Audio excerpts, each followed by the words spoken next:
Christmas Eve wasn't supposed to feel like this. Nathaniel Cross had spent the last 3 Christmases alone, by choice. Success had a way of isolating you, and he'd learned to prefer the quiet. No obligations, no disappointments. Just him, his empty penthouse, and the snow falling over a city that no longer felt like home. But tonight, something pulled him out the door. Maybe it was the silence. Maybe it was the weight of another year ending with nothing but money to show for it. Either way, he found himself driving through abandoned streets, watching Christmas lights flicker in windows he'd never be invited into. The dashboard clock glowed softly in the darkness. 11:34 p.m. 26 minutes until Christmas. 26 minutes until another year of celebrating nothing. The cold wrapped around his Mercedes like a vice, seeping through the heated interior despite the climate control set to 72 degrees. He'd been driving for 40 minutes with no destination, just movement to fill the void. The streets were empty. Everyone else was home, warm, surrounded by people who cared whether they showed up. Nathaniel had money, influence, a penthouse worth $8 million overlooking the city's skyline. But no one waiting. He turned down Maple Street, a residential area he rarely visited. Christmas decorations blazed from every house, inflatable Santas, strings of lights, wreaths on doors. Through frosted windows, he caught glimpses of families. A father lifting a child, a couple laughing over wine. Lives he'd never know. He'd stopped wanting that years ago. At least, that's what he told himself. The snow was coming down harder now, thick flakes that clung to everything, transforming the familiar into something alien. His wipers worked overtime, squeaking against the glass. He should turn back. The roads were getting dangerous. But going home meant facing the silence again. So he kept driving. That's when he saw it. At first, it didn't register. Just a shape beneath the streetlight at the edge of Riverside Park. Dark against white. Small. Still. Probably trash, he thought. A discarded bag. Someone's forgotten Christmas decoration blown off a porch. But something about it made his hands tighten on the wheel. Something about the way it lay there, so motionless against the endless white, made his stomach drop. He slowed. The car crawled forward. And as the headlights swept across the shape, his breath caught. Not trash. Not a decoration. Wrong. All wrong. He pulled over so fast the Mercedes fishtailed slightly, tires finding ice beneath the snow. The engine idled. The heater hummed. And Nathaniel Cross, who hadn't run anywhere in years, was out of the car before conscious thought caught up. The cold hit him like a physical blow. It wrapped around his throat, invaded his lungs, bit through his wool coat like it wasn't there. His dress shoes, Italian leather, custom-made, absurdly expensive, sank into the drifts. Snow poured over the edges, soaking through his socks, freezing his feet. He didn't care. He ran. His breath came in harsh white clouds. His heart hammered against his ribs. The distance couldn't have been more than 50 feet, but it stretched forever, each step taking him closer to something his mind refused to accept. Please let me be wrong. Please let it be anything else. But when he reached the shape and dropped to his knees, the snow soaking through his slacks, his entire world stopped. A baby. My friend said, I can't hit 1,000 subscribers. Let's prove them wrong. Subscribe to Mr. Sammy Stories for entertaining, story-packed videos. Tiny. Impossibly small. Eyes closed. Skin pale. Almost translucent, with a bluish tint around the lips. Wrapped in a blanket so thin, so threadbare, it might as well have been tissue paper. Not moving. No. The word tore out of him, raw and desperate. His hands shook violently as he reached down, afraid to touch, more afraid not to. When his fingers brushed the blanket, it was frozen stiff. When he scooped the baby up, she was so light he almost couldn't feel her weight. Like holding air. Like holding nothing. He pressed her against his chest, trying to share whatever warmth he had left. The cold radiating from her tiny body seemed to seep into his bones. How long? How long has she been here? That's when he saw the note. It was pinned to the frozen blanket with a rusted safety pin, the paper warped and damp from snow. The handwriting was shaky, desperate. Someone had written this while crying. He could tell from the way the letters bled into each other. I can't do this anymore. I tried. God knows I tried. But I can't give her what she needs. Please forgive me.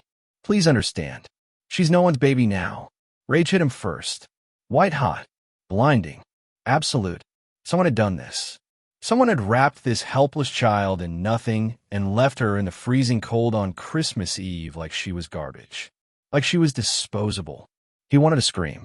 To tear the world apart, looking for whoever had abandoned her. To demand answers that would never be enough. But rage was a luxury he couldn't afford. Because the baby stirred. Just barely.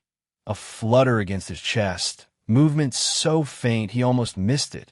Her tiny chest rose. Fell. Rose again. Alive. She was still alive. The realization hit him like electricity. Nathaniel ran. Back to the car. Never loosening his grip. The baby pressed so tight against his chest he could feel her heartbeat. Faint. Fragile. But there. He threw open the door and dove inside, slamming it behind him. The heat rushed over them both. He cranked the temperature higher. 80 degrees, maximum. His hand was shaking too hard to be useful. He laid the baby carefully on the passenger seat and tore off his coat. Then his jacket. His fingers fumbled with his shirt buttons. Skin-to-skin contact. Hypothermia. Documentary. Emergency protocol. He'd seen it somewhere. A survival show, maybe, or a medical documentary he'd watched years ago. Direct body heat. It was the fastest way to warm someone suffering from severe cold exposure. Buttons scattered across the leather seats as he ripped his shirt open and pressed the baby against his bare chest. She was so cold, like holding ice shaped into something impossibly fragile. He wrapped his coat around them both, creating a cocoon of warmth, and shifted back into the driver's seat. 8 minutes to Mercy Hospital. He put the car in gear and drove. The streets were empty. No traffic, no witnesses. Just him and a dying baby racing through a Christmas Eve snowstorm. Nathaniel kept one hand on the wheel, the other cradling the baby against his chest. He could feel her heartbeat now, faint but steady. Her skin was still cold, but maybe a fraction warmer than before. Please, he whispered into the silence. Please hold on. He didn't know who he was talking to. God, maybe the universe. The baby herself. It didn't matter. He just needed her to live. The city blurred past. Christmas lights. Darkened storefronts. A church with a nativity scene on the lawn. Mary and Joseph huddled around a manger, protecting their child from the cold. The irony wasn't lost on him. His phone was in his coat pocket, wrapped around the baby. He couldn't reach it to call ahead. Couldn't do anything but drive and pray and hold this tiny life against his heart. 6 minutes. 5. The baby made a sound. Small. Weak. But a sound. Nathaniel's eyes burned. He blinked hard, refusing to let tears blur his vision. That's it, he murmured. Stay with me. We're almost there. My friend said, I can't hit 1,000 subscribers. Let's prove them wrong. Subscribe to Mr. Sammy's Stories for entertaining, story-packed videos. For minutes. 3. Mercy Hospital appeared ahead, lit up like a beacon against the dark sky. The emergency entrance glowed red and white, harsh and bright and beautiful. Nathaniel pulled up to the doors and threw the car in a park. He was out in seconds, coat wrapped around the baby, running through the automatic doors into light and warmth and hope. I need help. His voice cracked. I found her in the snow. She's not breathing right. She's so cold. A nurse appeared immediately, professional calm shattering at the sight of what he carried. How long was she outside? I don't know, 20 minutes? 30? I found her in the park. Come with me. Now. They moved fast, through bright hallways, past startled faces, into a trauma room where a doctor was already waiting, summoned by the nurse's urgent page. Nathaniel's arms ached as he finally, reluctantly, handed the baby over. He felt the loss of that small weight immediately. The medical team moved like a machine. Warming blankets materialized. For lines, monitors beeping to life. Core temp is 88 degrees. Start gradual re-warming protocol. BP is weak but present. Get respiratory on standby. The voices blended together, clinical and urgent. Nathaniel stood against the wall, his wet clothes forgotten, his chest still bare, watching that tiny face. Watching her fight. Please, please let her make it. Because somewhere between finding her in the snow and racing through empty streets, between feeling her heartbeat against his and whispering desperate prayers into the silence, she'd stop being a stranger. And Nathaniel Cross realized with sudden, terrible clarity that he couldn't walk away. Not now. Not ever. You should sit down before you collapse. The voice cut through the medical chaos, calm, steady, and far too observant. Nathaniel turned. A nurse stood beside him, dark eyes studying him with professional concern. Her name tag read Sarah Chun, RN Pediatrics. She couldn't have been more than 30, but her eyes held the weight of someone who'd seen too much. I'm fine, he said. You're shivering. You're soaked through, and you're half-dressed in a trauma bay. She gestured to his bare chest, still damp from melted snow. That's not fine.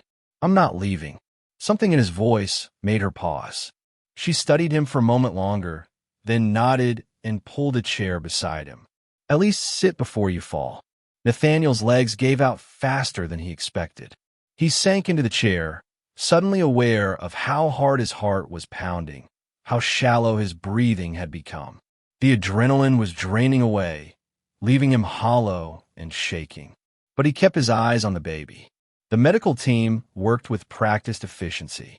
A doctor, young, focused, moving with controlled urgency, called out orders while adjusting warming blankets around the tiny body. Temperature rising slowly. 91.2. Oxygen saturation improving, 87%. Heart rate stabilizing at 110. The numbers meant nothing to Nathaniel, but the tone meant everything. Relief. Cautious optimism. The crisis wasn't over, but she was fighting. She's responding well, the doctor said, glancing at Nathaniel. You got her here just in time. Another hour in that cold. He didn't finish. He didn't need to. Nathaniel's throat tightened. Will she be okay? Too early to say definitively. We're watching for frostbite, checking organ function, monitoring brain activity. But her vitals are stabilizing. That's a good sign. Sarah appeared at his side with a blanket and a hospital gown. Put these on. You're no good to anyone if you get hypothermia yourself. He took them wordlessly, wrapping the blanket around his shoulders, but not moving to put on the gown. He couldn't stop watching the baby. Every beep of the monitor felt like a lifeline. What's your name? Sarah asked quietly. Nathaniel Cross. Her eyes widened slightly. She'd heard of him. Most people in the city had. His real estate developments and tech investments had made him one of the wealthiest men in the state. And the baby? Do you know who she is? No. His voice was rough. I found her in Riverside Park, just lying in the snow. He pulled the folded note from his coat pocket and handed it to her. Sarah read it, her expression hardening. No one's baby, she murmured. God, someone left her there to die. We'll need to contact the police and social services. She looked at him carefully. Did you see anyone? Any cars leaving the area? Nothing. The streets were empty. Sarah nodded and stepped away to make calls. Nathaniel heard fragments, abandoned infant, exposure, police involvement, but his focus stayed on the warming bed where the baby lay. She looked so small under all those blankets and wires. Fragile, breakable, but alive. The police arrived first. 2 officers, one older, weathered, with a mustache that had gone gray, the other younger, taking notes on a tablet. They asked Nathaniel the same questions Sarah had. Where exactly did he find her? What time? Did he touch anything besides the baby and the note? He answered mechanically, his eyes never leaving the trauma bay. We'll canvass the area, the older officer said. Check for security cameras, recent tire tracks. But in this snow, he shook his head. Whoever did this knew what they were doing. Christmas Eve, heavy snowfall, empty park. They didn't want to be found.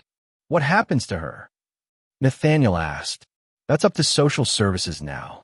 They'll take custody once she's medically cleared. And then what? Foster care.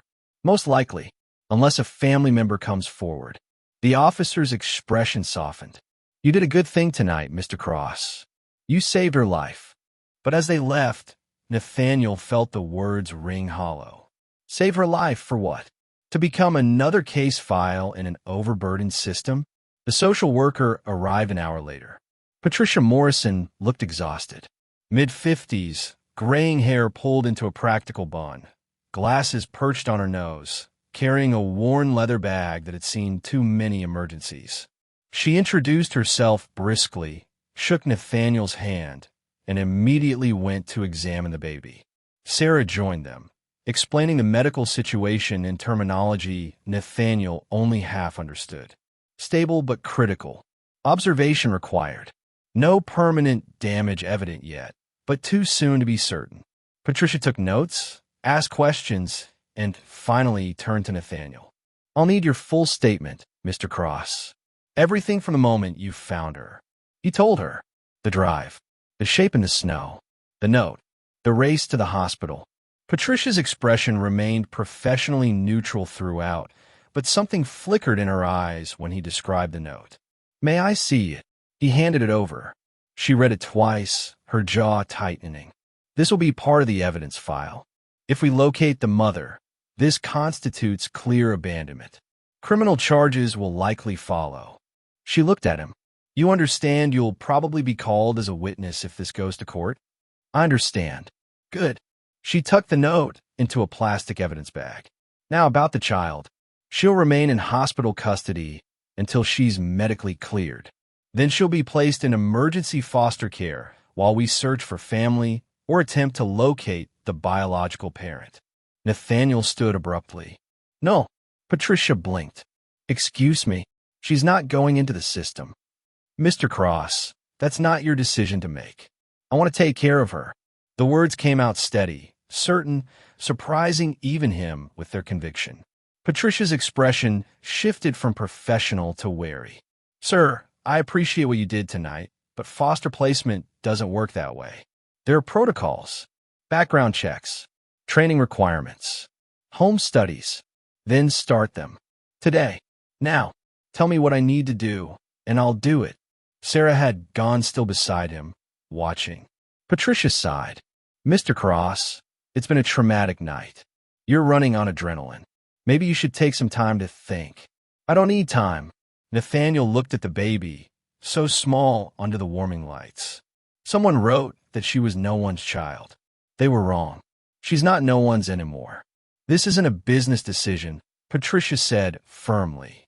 You can't just acquire a child because you have resources. I'm not trying to acquire anything. His voice dropped, rawer than he intended. I was in foster care. I know what it's like to be shuffled between homes, to be another case number, to wonder if anyone actually wants you there. I'm not letting that happen to her. The room went quiet. Patricia studied him with new eyes. You were in the system? Until I was 16. Something in her expression softened. Then you know how hard this is. How complicated.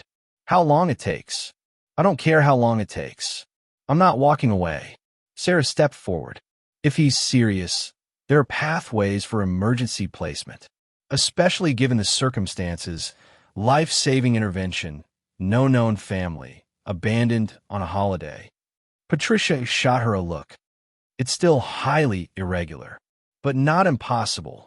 A long silence stretched between them. Finally, Patricia pulled out a form. I'll need your full legal name, address, and contact information. I'll also need to run an initial background check tonight. If, and this is a significant if, that comes back clean, I can petition for temporary emergency placement while the full process moves forward.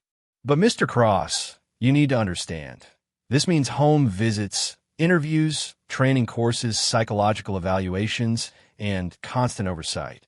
And if the biological mother comes forward, she won't, Nathaniel said quietly. Someone who leaves a baby in the snow doesn't come back. You don't know that. I know enough. Patricia held his gaze for a long moment. Then she nodded. Fill this out. I'll make some calls. While Patricia stepped into the hallway, Sarah moved beside Nathaniel. You really mean this? She said. It wasn't a question. Yes. Do you know anything about babies? Feeding schedules, diaper changes, developmental milestones? No, but I'll learn. It's not like running a company, Nathaniel. You can't delegate midnight feedings or teething pain to your executive team. I know that. She studied him carefully. You're going to need help. Real help. A baby who's been through trauma like this needs round-the-clock care, at least initially. Are you offering? The question surprised them both. Sarah blinked. I have a job here. I'll match your salary. Double it. Whatever you need. It's not about money. I know it's not. Nathaniel looked at her directly. But I'm asking anyway. Not because I can pay you. Because I don't know what I'm doing, and that baby deserves someone who does. Sarah glanced at the warming bed, at the tiny infant fighting for every breath. Let me think about it, she said finally. It wasn't yes, but it wasn't no. And for tonight, that was enough. Patricia returned an hour later. Your background check came back clean. Surprisingly clean, actually. She almost smiled. I've spoken with my supervisor and a family court judge who owed me a favor. We can arrange emergency foster placement with you while the full process moves forward. But there are conditions. Name them. 24-hour care. The baby cannot be left alone. You'll complete foster parent training within 30 days. Social worker visits weekly, minimum. And if the biological mother is located and deemed fit, reunification takes priority. Understood. There's one more thing. Patricia's expression turned serious. If you're doing this for publicity or as some kind of savior complex, I will remove that child so fast your head will spin. She's not a redemption project. She's a human being who deserves stability and love. Nathaniel met her eyes. I'm not looking for redemption. I'm just trying to do what's right. Patricia held his gaze for several seconds. Then she handed him a pen. Sign here, Mr. Cross. And welcome to fatherhood. The first night, Nathaniel didn't sleep at all. Not because he didn't want to, because every time he closed his eyes, he saw her lying in the snow. Blue-lipped, still, almost gone. Sarah had agreed to help. Temporarily, she'd insisted, just until he found his footing. She'd moved into one of his guest rooms with efficiency that suggested she'd done this before, setting up a nursery in what had been his home office with equipment that appeared seemingly overnight. The baby, whom he still hadn't named, couldn't name, not yet, slept in a hospital-grade bassinet beside his bed. Every monitor, every beep, every flutter of movement sent him bolt upright, heart racing. Was she breathing? Was she warm enough? Too warm? You need to sleep, Sarah said from the doorway. It was 3 a.m. She wore scrubs and held a bottle. How about the next feeding? I can do it. Nathaniel, you haven't slept in 48 hours. I'm Phoenix. She crossed her arms. You're not fine. You're running on adrenaline and guilt, and that's not sustainable. I'm not, he stopped, because she was right. The guilt sat in his chest like a stone. What if I'd driven a different route?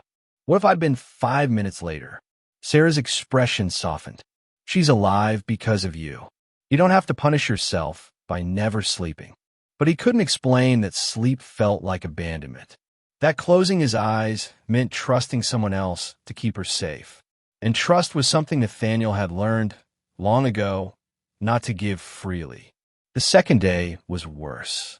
The baby cried, not the weak whimper from the hospital, but a full-throated wail that seemed impossible from something so small. Nathaniel tried everything. Feeding, changing, rocking, singing badly, walking circles around his penthouse until his legs ached. Nothing worked. What's wrong with her? He asked Sarah, panic rising. Is she in pain? Should we go back to the hospital? Sarah took the baby with practiced ease and settled her against her shoulder. The crying softened to hiccuping sobs. She's fine.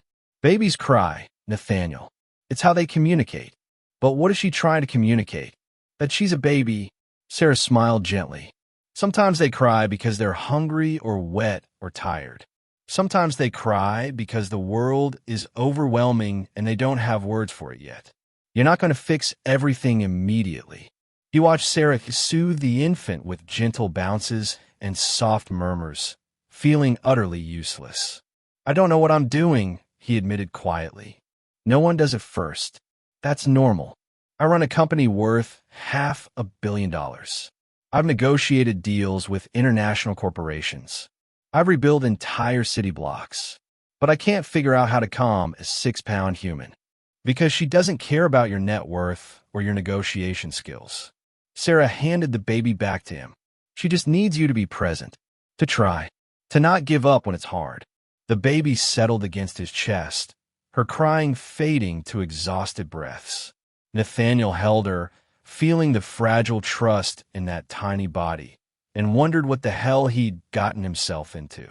The third night, he broke. It was 2 a.m. The baby had been crying for an hour. Sarah was asleep. He'd insisted she rest, that he could handle one feeding on his own. He couldn't. The bottle was the wrong temperature. Then he'd reheated it too much and had to wait for it to cool. By the time he tried to feed her, she was too upset to latch properly, choking and crying harder.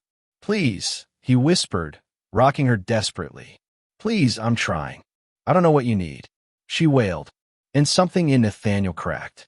He sank onto the floor of the nursery, still holding her, and felt tears burn down his face for the first time in years. I'm sorry, he said to this tiny, angry creature who had no reason to trust him. I'm so sorry I'm not better at this. The memory hit him without warning. Christmas Eve, 23 years ago. He was 8 years old, standing in the hallway of his 4th foster home in 2 years. A social worker, not Patricia, someone else whose name he'd long forgotten, was explaining to the foster parents that Nathaniel was being moved again. It's not working out, the foster mother said. She wouldn't look at him. He's too difficult, too closed off. We tried, but with the holidays and our own children. I understand, the social worker replied. We'll find another placement. Nathaniel had stood there with his garbage bag of belongings, everything he owned fit in one trash bag, and felt the truth settle into his bones. No one wanted him. Not on Christmas. Not ever.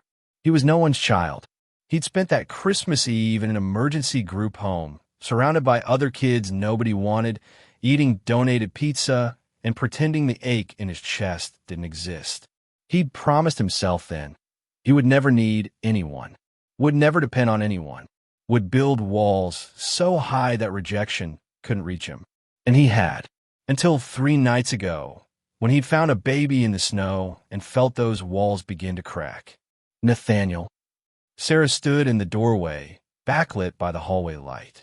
She took in the scene, him on the floor, tears on his face, the baby still crying, and crossed the room without a word. She sat beside him and gently took the baby, checking the bottle temperature with practiced efficiency. Too cold, she said quietly. Here. She handed him a warm bottle from the backup supply she'd apparently prepared, then gave the baby back. This time, the infant latched immediately, drinking with desperate hunger. Silence fell, broken only by soft sucking sounds. I was in foster care, Nathaniel said suddenly. I told Patricia that, but I didn't tell her why it matters. Sarah said nothing, just waited. I was 8 when my parents died. Car accident, black ice, gone in an instant. No other family. I went into the system on December 20th. He looked down at the baby in his arms. I spent 4 Christmases bouncing between homes before I aged out at 18. Nobody wanted a damaged kid, especially not during the holidays. Nathaniel. I built everything I have because I never wanted to need anyone again. Never wanted to feel like I was someone's burden. His voice cracked. And now I'm terrified I'm doing the same thing to her. That I'm not enough. That she deserves better. Sarah was quiet for a long moment. Can I tell you something? She said finally. That baby doesn't care that you're rich. She doesn't care that you found her or saved her, or signed legal documents. All she knows is that when she cries, you come. When she's hungry, you try to feed her. When she's scared, you hold her. But I don't know what I'm doing. Nobody does. Not really. Sarah met his eyes. You think biological parents come with instruction manuals? They're just as terrified and clueless as you are. The difference is they don't have a choice. They're stuck with it. You chose this, even though it's hard, even though you're scared. That matters. The baby had finished her bottle. Nathaniel lifted her to his shoulder, remembering the burping technique Sarah had shown him. Gentlepots, small circles. A tiny burp erupted, followed by what felt like half the bottle soaking into his shirt. Sarah laughed softly. Welcome to parenthood. By the end of the first week, something shifted. The sleepless nights didn't get easier, exactly, but they became familiar. The crying didn't stop, but he started to recognize different tones. Hungry cry versus tired cry versus just overwhelmed by existing cry. He learned to change a diaper one-handed while holding a bottle. Learned which angle to hold her at to minimize spit up. Learned that sometimes she just needed to be held, no fixing required. And slowly, terrifyingly, he felt something grow in his chest that he hadn't felt in years. Hope. She needs a name, Sarah said one morning. They were sitting in his living room, watching the sun rise over the city. The baby was asleep against his chest, finally peaceful after a rough night. I know. Any ideas? Nathaniel looked down at the tiny face, soft with sleep. She'd gained weight since the hospital. Her color was better. She was thriving against all odds. Hope, he said quietly. Her name is Hope. Sarah smiled. That's perfect. And for the first time since Christmas Eve, Nathaniel allowed himself to believe that maybe, just maybe, he could do this. Not because he was wealthy or successful or smart, but because this tiny human needed him, and he needed her just as much. The transformation wasn't dramatic. There was no single moment where everything clicked into place. It was the accumulation of 1,000 small things. The way Hope's fingers curled around his thumb during feedings. The way she stopped crying when she heard his voice. The way she looked at him, really looked with those dark eyes that seemed to see straight through his carefully constructed walls. 2 weeks after bringing her home, Nathaniel woke at 3 a.m. to her crying and realized he'd gotten out of bed before fully waking. His body had learned her rhythms, had adapted. He picked her up, changed her, fed her, and settled into the rocking chair Sarah had insisted he buy. Hey, little one, he murmured, watching her drink. You know what? I think we're going to be okay. Hope blinked up at him, milk drunk and content. And Nathaniel felt his heart, that organ he'd thought frozen years ago, crack open completely. She wasn't an obligation anymore. She was his daughter, and he would move mountains to keep her safe. If you enjoy dramatic, jaw-dropping stories, subscribe to Mr. Sammy Stories. Let's grow this channel to 1,000 subscribers. Christmas morning arrived quietly, not with fanfare or celebration, but with pale winter light filtering through the nursery curtains and the soft sound of Hope breathing in her bassinet. Nathaniel had been awake for an hour, watching her sleep. It was Christmas Day, exactly 1 week since he'd found her in the snow, and the world outside his window looked deceptively peaceful. Fresh snow had fallen overnight, covering the city in pristine white. Beautiful, if you didn't know what that snow could hide. He reached down and adjusted Hope's blanket, ensuring she was warm. The gesture had become automatic now. Every few minutes, he checked, made sure she was breathing, made sure she was safe. Sarah said it would fade eventually, this hypervigilance, that he'd learn to trust that she was okay. He wasn't sure he believed her. Merry Christmas, Sarah said from the doorway. She held 2 mugs of coffee, steam rising in the cool air. Nathaniel took one gratefully. Merry Christmas. Did you sleep at all? A little. A lie, but a kind one. She settled into the chair beside him, both of them watching Hope sleep. Outside, the city was waking up slowly. Families would be gathering, children opening presents, the normal rhythms of the holiday. My family wanted me to come for dinner, Sarah said quietly.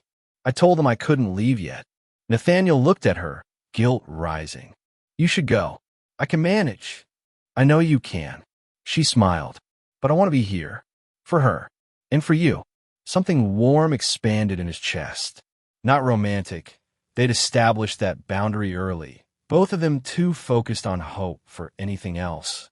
But something deeper. Partnership. Trust. Thank you, he said. For everything. I wouldn't have survived this week without you. You would have.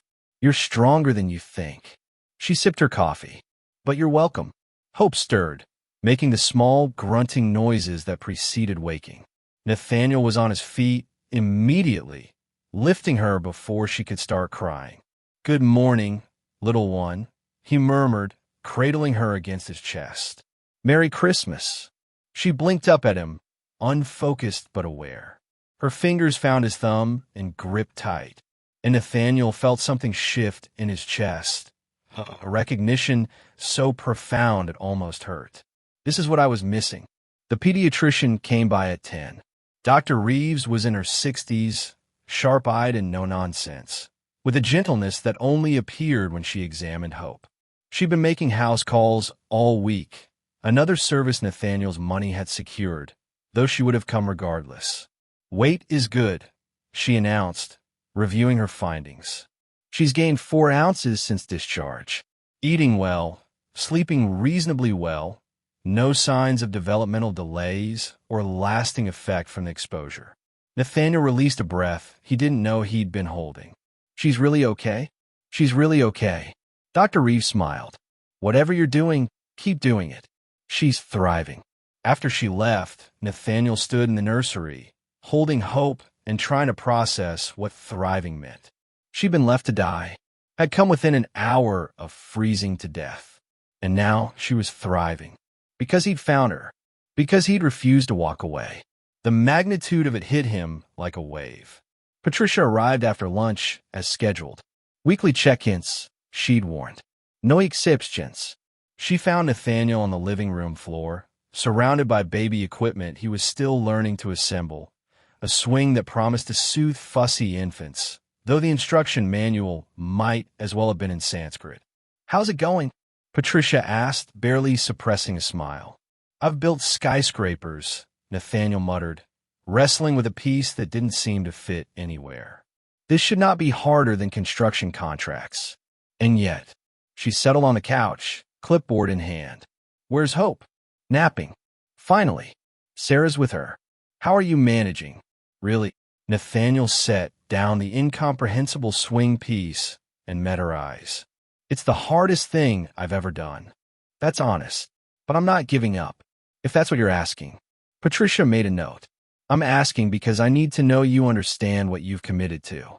This isn't a trial period. If you take permanent custody, when you take permanent custody, you're responsible for her until she's 18. College decisions, teenage rebellion, parent-teacher conferences, all of it. I know. Do you? She leaned forward. Because in my experience, people romanticize parenthood. They imagine the sweet moments, first steps, first words, bedtime stories. They don't think about the 2 a.m. fevers, the school struggles, the heartbreaks you can't fix.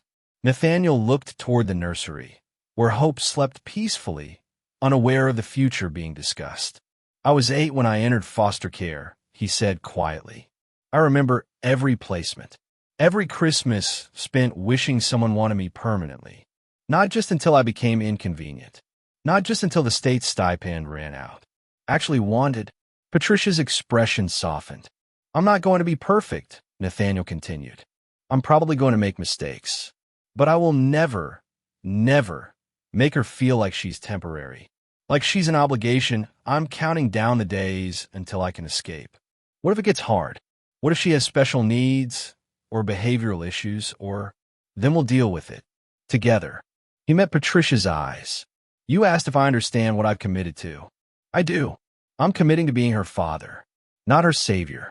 Not her temporary guardian. Her father. For all of it. A long silence stretched between them. Finally, Patricia made another note and nodded. Good. Because that's what she needs. Evening arrived with the quiet stillness unique to Christmas Day. Sarah had made dinner. Nothing fancy, just pasta and salad.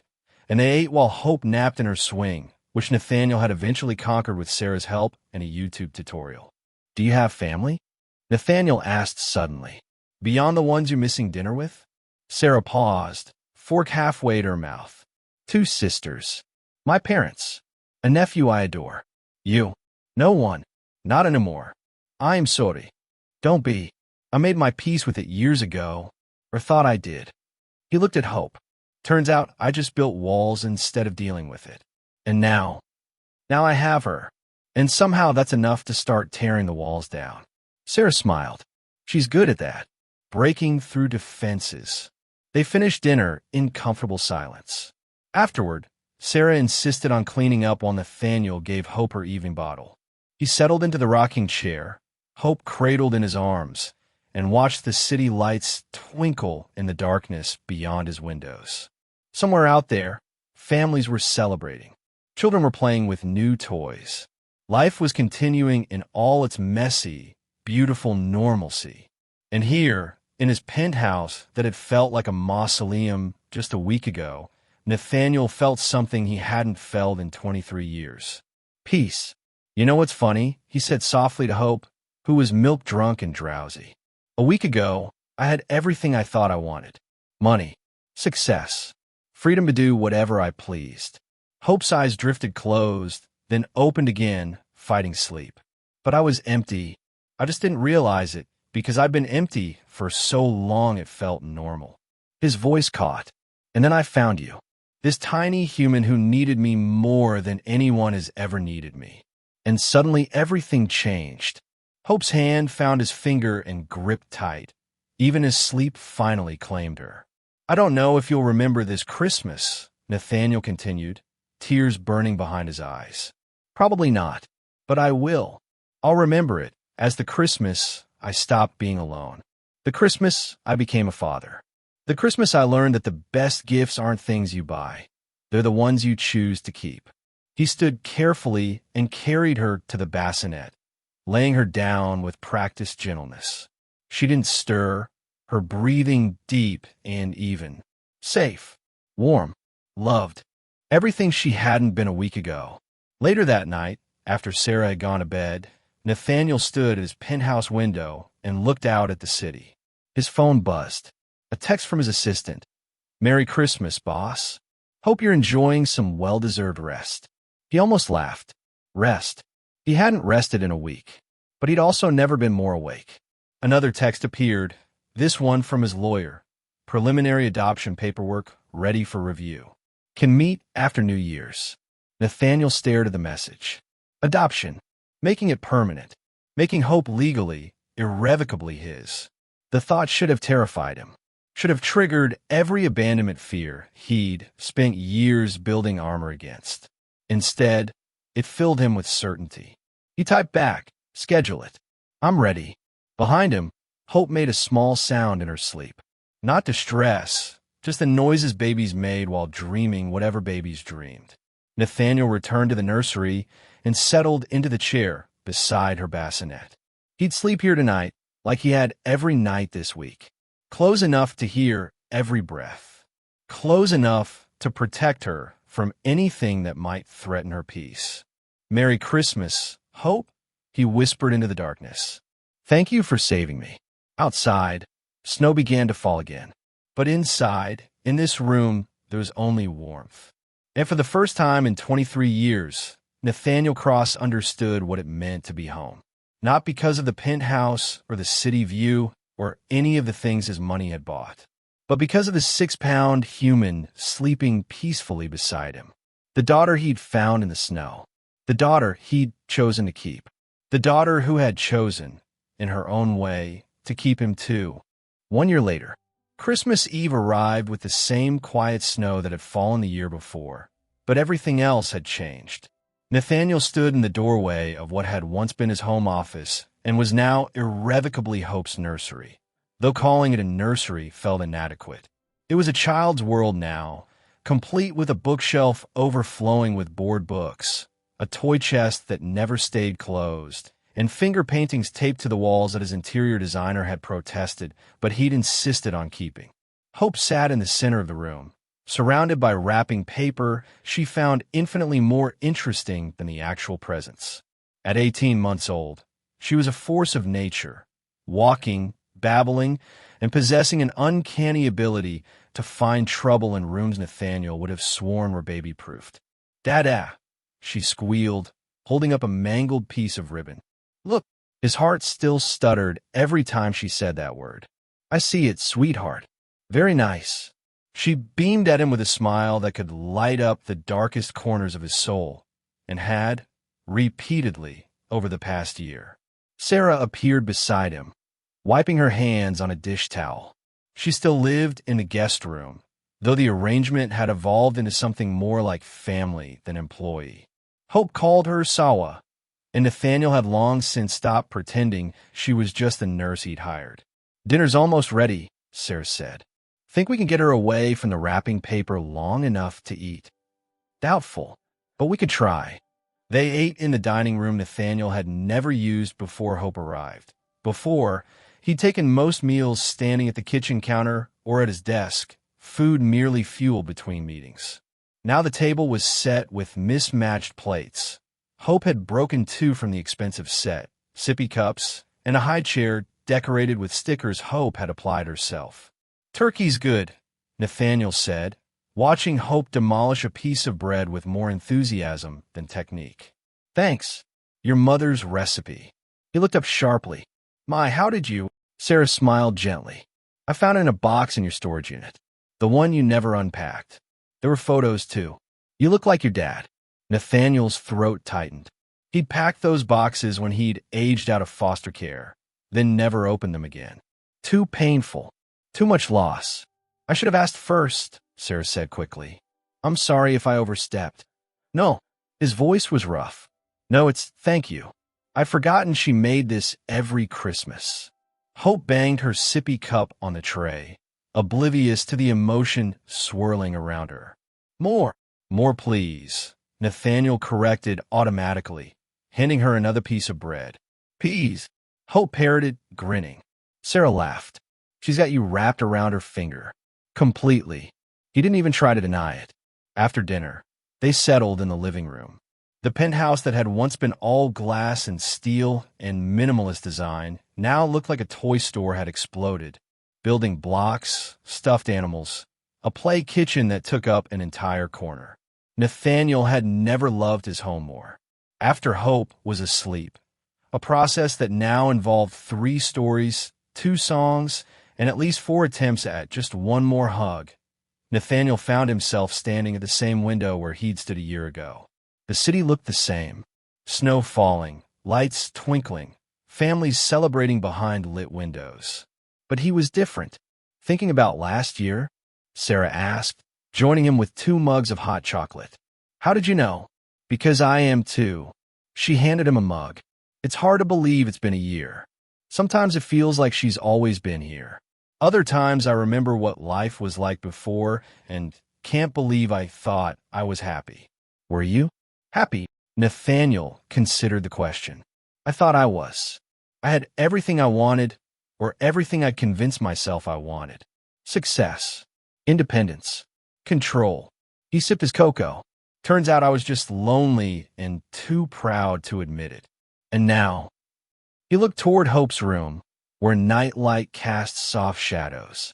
"Now I'm terrified every single day that I'm not enough for her. That I'll mess up. That I'll fail her somehow. That's called being a parent. Is it always this scary?" Sarah smiled. "According to my mother, it never stops. The fear just evolves. But so does the joy." They stood in comfortable silence, watching snow fall over the city. "I got the final adoption papers today," Nathaniel said quietly. "It's official. Legally, irrevocably, she's mine. How does it feel?" "Like the best decision I ever made." He paused. Her birth mother never came forward. Patricia said they exhausted every lead. Whoever left her in that snow is gone. "Do you think about her?" The mother. "Sometimes. I wonder if she knows Hope survived. If she regrets it. If she thinks about her daughter." He set down his mug. But mostly I'm grateful.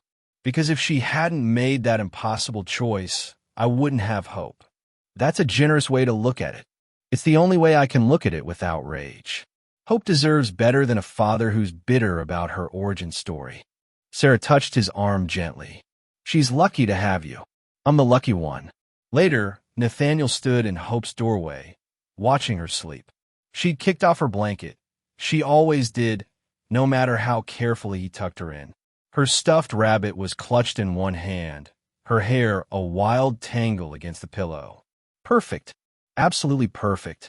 He entered quietly and pulled the blanket back over her, a ritual he'd performed 1,000 times. She stirred slightly, but didn't wake. "Hey, little one," he whispered. "I know you can't hear me, but I wanted to tell you something." Hope's breathing remained deep and even. "A year ago tonight, I found you in the snow, and I know the story we'll tell you someday. The one about how I saved you, but that's not the whole truth." His voice caught. "The truth is you saved me." He sat carefully on the edge of her bed. "I was so empty before you. I'd built this perfect life, this fortress of success and independence, and convinced myself it was enough. But it wasn't. I was just surviving, going through motions, existing without really living." Hope made a small sound in her sleep, her fingers tightening around her rabbit. "And then I found you. This tiny human who needed me more than anyone had ever needed me. Who looked at me like I hung the moon, even when I had no idea what I was doing. Who taught me that love isn't weakness. It's the bravest thing we can do." Tears burned down his face, but he didn't wipe them away. "You'll never remember this first Christmas together. You won't remember the sleepless nights, or my panic when you got your first fever, or the time you said Dada, and I cried for an hour." He smiled through the tears. "But I will. I'll remember all of it. Every hard moment. Every perfect moment. Every single second of becoming your father." He leaned down and kissed her forehead gently. "Merry Christmas, Hope. Thank you for making me whole." Christmas morning arrived with Hope's delighted shriek of Dada. Sawa presents. Nathaniel stumbled out of bed, bleary-eyed but smiling. Sarah was already up, starting coffee, and looking far too awake for 6 in the morning. "She's been calling for you for 5 minutes, Sarah said, amused. "I told her to wait, but patience isn't really her strong suit." "Wonder where she gets that from," Nathaniel muttered, heading for Hope's room. She stood in her crib, bouncing with excitement, arms outstretched. Up, presents. "Good morning to you too." He scooped her up, and she immediately wrapped her arms around his neck in a stranglehold hug. "Love you, Dada." His heart melted. "Every single time." "Love you too, sweetheart." They spent the morning in controlled chaos. Hope was more interested in boxes and bows than the actual toys, which Nathaniel had predicted, but Sarah had insisted they buy anyway. Photos were taken, hundreds of them, because Hope wouldn't stay still, and every moment felt worth capturing. Around noon, the doorbell rang. Patricia stood in the hallway, holding a wrapped present and wearing a genuine smile. "Merry Christmas," she said. "Hope you don't mind me dropping by." "Not all. Cool mean." Hope recognized Patricia immediately and toddled over. "Trisha, Swejiru." Patricia bent down for a hug. "You've gotten so big." They settled in the living room, Patricia accepting coffee and watching Hope show off her new toys with the enthusiasm of a tiny hurricane. "She looks happy," Patricia said quietly. "She is. We are. I have to admit, when you first said you wanted to keep her, I had my doubts. A single man, no experience with children, more money than sense. Thanks for the vote of confidence." Patricia laughed. "But you proved me wrong. Completely. She's thriving. And so are you. It wasn't easy. The best things never are." She pulled an envelope from her bag. "This is for you. Official closure on the case. No family ever came forward. No one claimed her. She's yours, Nathaniel. Fully and completely." He took the envelope with shaking hands. "It's really over? It's really over. Congratulations, Dad." That evening, After Patricia left and Hope was bathed and pajamaed and fighting sleep with everything in her tiny body, Nathaniel rocked her in the nursery chair. No sleep, Hope mumbled, even as her eyes drooped. Play more. Tomorrow, sweetheart. Right now it's bedtime. Story, one more story, then sleep. He reached for a book, but Hope shook her head and pointed at the window, where snow was falling gently. Snow story, she demanded. Nathaniel's throat tightened. You want the snow story? Uh-huh. He'd told her a simplified version before, how he found her on a snowy night and brought her home. She didn't understand it yet. Not really. But she loved it anyway. Once upon a time, he began softly, on a very cold Christmas Eve, a man was driving through the snow. He was all alone and very sad, even though he didn't know he was sad. Hope's thumb found her mouth, her eyes growing heavy. And then he saw something in the snow, something small and precious that needed help. So he stopped his car and picked up this something, which was actually a someone, a very special little girl. Me, Hope murmured. You. And when he held her close to keep her warm, something magical happened. His heart, which had been cold for a very long time, started to feel warm again. And he realized that he'd been looking for her his whole life, even though he didn't know it. Hope's eyes closed fully. And they lived happily ever after, she whispered. Nathaniel kissed her forehead. They lived happily ever after. He carried her to her crib and laid her down gently. She curled around her rabbit, peaceful and safe, and so deeply loved it radiated from every corner of the room. Merry Christmas, Hope, he whispered. You're the best gift I ever received. He turned off the light and stepped into the hallway, where Sarah was waiting. She okay? Perfect. She wanted the snow story. Sarah smiled. She loves that story. So do I. He looked back at Hope's door. Because it's true, every word of it. They walked to the living room, where the tree lights twinkled and wrapping paper still littered the floor. Outside, snow continued to fall over the city. The same snow that had nearly claimed Hope's life a year ago. But inside, there was only warmth. A home filled with love. A child who would never be unwanted again. And a man who had finally learned that the greatest miracle wasn't finding someone to save. It was being brave enough to let them save you back. Don't just watch, subscribe. Help Mr. Sammy Stories hit 1,000 subscribers.